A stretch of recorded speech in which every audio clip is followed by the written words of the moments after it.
संबरक नियम। अब हम परिमेय संख्याओं में गुणन के लिए कर रहे हैं। यहाँ पे लिखना है गुणन का संबरक नियम।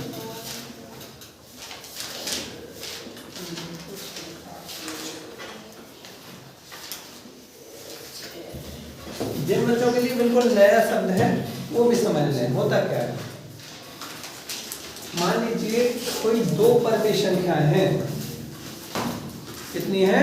दो परिमेय संख्याएं हैं और उनका आपस में गुणा कर दिया जाए तो गुणनफल जो प्राप्त होगा वह भी परिमेय संख्या ही होगा। इसे बोलते हैं गुणन का संबरक नियम। तो क्या लिखेंगे इसका स्टेटमेंट? किन्हीं दो परिमेय संख्याओं का गुणनफल परिमेय संख्याओं का गुणनफल भी एक परिमेय संख्या होता है।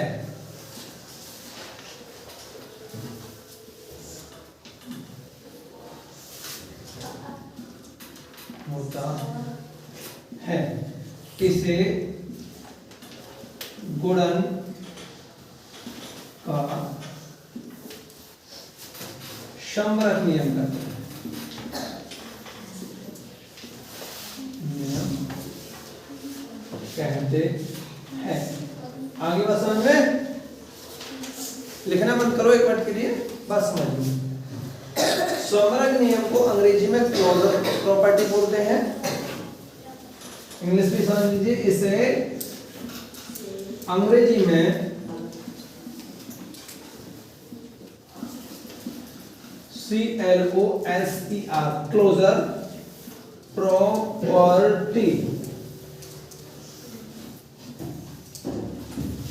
ठीक है, क्लोजर प्रॉपर्टी कहते हैं। ठीक, मतलब क्या है? देखो ये कह रहे हैं कि माना कि P बटे Q तो हो गई एक परिमेय संख्या, ठीक है। माना कि P बटे Q और R बटे S दो परिमेय संख्या हैं, अलग अलग हैं, ठीक है। इनका गुणनफल दोनों का गुणनफल, गुणनफल का मतलब होता है गुणा करना, और गुणा करने के बाद जो भी उसका उत्तर आएगा वो गुणनफल कहलाएगा। तो ये हो जाएगा आपके लिए P बटे Q गुणा R बटे S। जब इनकी गुणा होगी तो ये आपस में हो जाएगी, क्या बनेगा? P R बटे Q S। यहां ध्यान दें, P बटे Q क्या है? एक परिमेय संख्या है, और R बटे S क्या है? ये भी परिमेय संख्या है, ओके। और P R बटे Q S भी एक क्या निकली? परिमेय संख्या निकली, ओके। यही गुणन का संबरक नियम कहलाता है। याद हो जाएगा? बहुत लंबा चल रहा है हमारा मैटर जो है। एक और समझ लीजिए एग्जांपल। जैसे देखो जी, दिखाई दे रहा है नहीं दे रहा?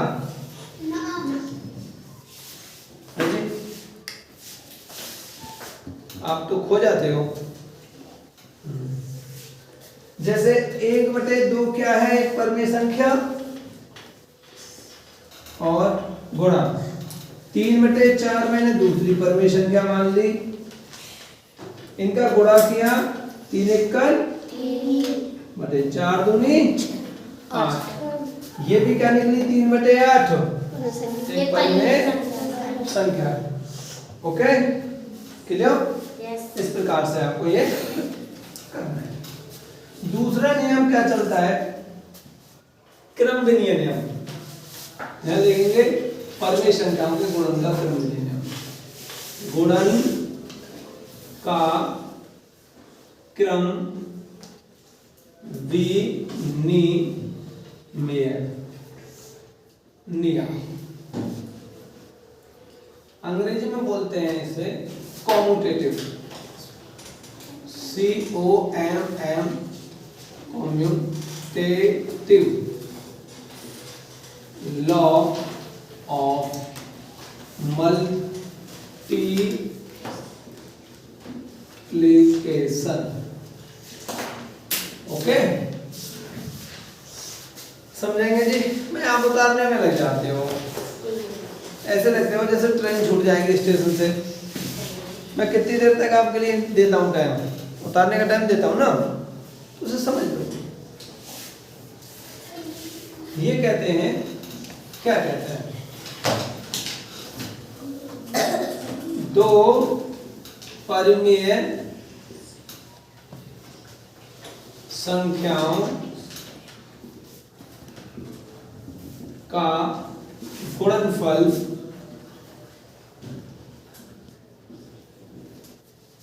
नियत होता है, नियत होता है।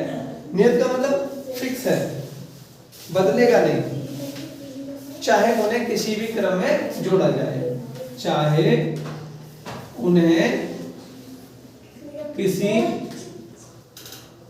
भी क्रम में गुणा किया जाए, जोड़ा नहीं, गुणा किया जाए।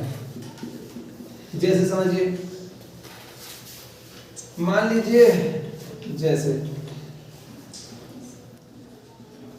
आप टी बटे क्यों नहीं लिख रहा, मैं सीधा सीधा लिख रहा हूं। 8/3 एक परमेय संख्या हो गई, ओके, गुणा 5/, और 7 भी एक परमेय संख्या हो गई।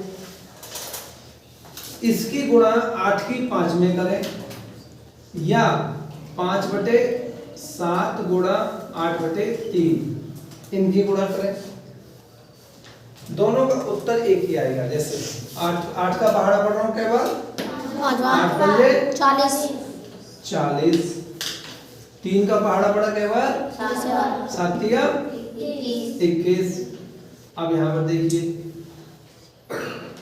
आपके 5 का पहाड़ा क्या बार पढ़ रहा हूँ, 5 8 40। अब 7 का पहाड़ा पहले 3 का पढ़ा था, अब 7 का पढ़ रहा हूँ, क्या बार, दोनों का देखो बिल्कुल सेम आया ना, नियत है ना, एकदम कैसा आया, नियत, बदला तो नहीं। इसी को कहते हैं हमें क्रम से कोई फर्क नहीं पड़ता, चाहे इसकी गुणा इसमें कर लो या उस दूसरे की गुणा इसमें कर लो, ठीक है। ये हमारा कहलाता है क्रम विनिमय नियम। बात आ गई समझ में? जी, एक बार पॉज कीजिए इसे, और आप जब तक फर्क में, आपको पहला क्वेश्चन है, परमेय संख्याओं का गुणा कीजिए। क्या है, परमेय संख्याओं का गुणा कीजिए।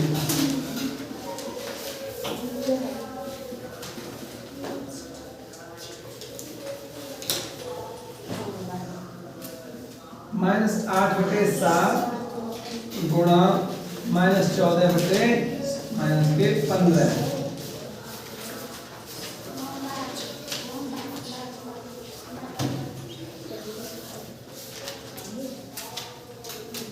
ये हो गया क्वेश्चन नंबर दूसरा। कहता है निम्नलिखित में से प्रत्येक को परमेय संख्या के रूप में व्यक्त कीजिए।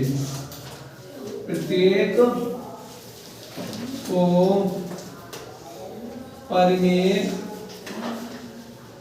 संख्या के रूप में व्यक्त कीजिए। कैसे आएगा? पहला -3/4 गुणा 7/-11।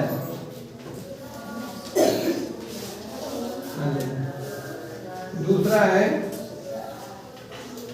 7/-11 गुणा -3/4। दो सवाल हो गए।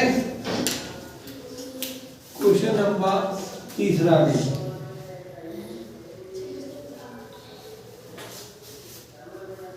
ये कहते हैं निम्नांकित को हल कीजिए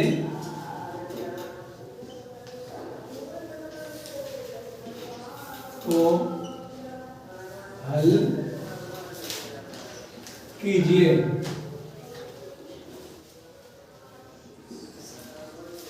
-2/-5 गुणा 7/-4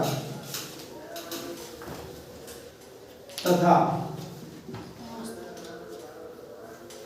एक और है 7/-4 गुणा -2/-5। इन दोनों को करना है। ठीक है, आपके लिए 4 सवाल हो गए हैं बस जी। ठीक है, आज की पढ़ाई आपके समझ में आई? ठीक।